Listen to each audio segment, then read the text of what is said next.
Hi everyone, welcome to Capitol Report. I'm Charlene Briner and we're joined today in the studio by Representative Brita Saylor. Brita, thanks so much for dropping by. I'm happy to be here as usual. And we appreciate you, Representative.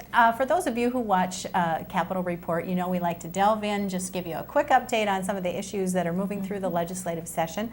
When you were here last time, we were talking about three big things. We were talking about the budget, we were talking about bonding, we were talking about general assistance medical care.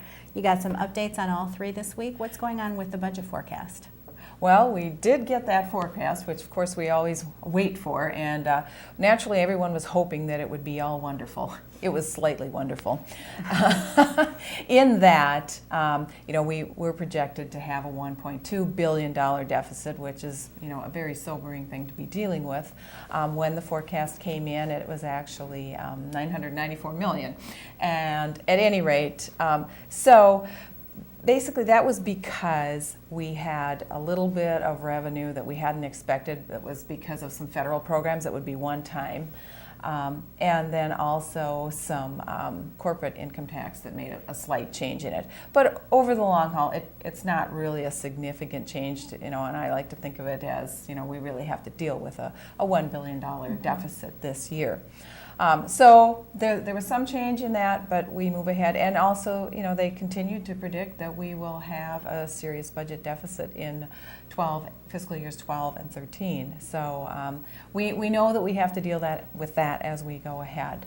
And so in the weeks ahead, what we can look for are the budget proposals that the DFLers will be making. Right. The governor's already made his recommendation, so now you have this forecast. That's what you'll base your budget recommendations on? Exactly. And we're going to be running a very tight ship this year. That's one of the things we know for sure. And as another piece that goes with that, of course, is with the bonding and the JMC. So tell us about that, because Right. you passed a bonding bill and Yes. you passed a general assistance medical care fix, and we're back at the table again. Well, we are. We are back at the table. The GAMC, General Assistance Medical Care. We did pass off the floor, 125 to 9, but the governor was, not happy with that, and so we tried for an override and didn't manage to accomplish that. So now we're back in negotiations because, we just have to. We have to negotiate. We have to take care of this situation, and that's what's going on right now. It's not a done deal, even though March 1st, the automatic changeover was already starting to occur of moving some of the GAMC people being auto-enrolled into Minnesota Care. But we are still in negotiation, and I guess I'll just keep updating people as there's any new news about that, because it will have long-reaching ramifications for the health of Minnesotans. Also, the bonding bill is still very much in play. It's back, even though it's been passed by both houses. We are now in negotiations once again with the governor to come up with a bill that will allow us to work on those infrastructure pieces that we need to take care of in our state and put people back to work. So that's a very important part of this.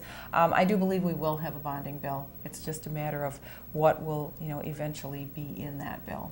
Do you feel as if that window is closing to getting it done quickly? Do you feel like it's all of a sudden appearing that it's going to be the end of session, or do you think that there's still a chance to get it done relatively early? I think there is still a chance. I certainly hope so, because the whole point of moving ahead so quickly with that bonding bill was to get it, all the paperwork done so that we can start letting bids and moving ahead in time for the spring construction season, so that we don't lose any of that precious actual work time.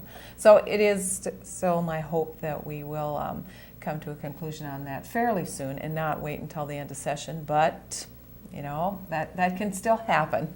Until the ink is completely dry on the assigned bill, we can never make any assumptions. There are always so many moving parts to a legislative session, and it seems as if the 2010 session has those parts moving at an accelerated pace. You are watching Capitol Report. I'm Charlene Briner with Representative Brita Saylor. We're going to be joining you again in a couple of minutes to discuss something that you really want to talk about in terms of specific issues with the DNR and a new way of doing things as it relates to the budget. So we'll be joining you again in just a few minutes.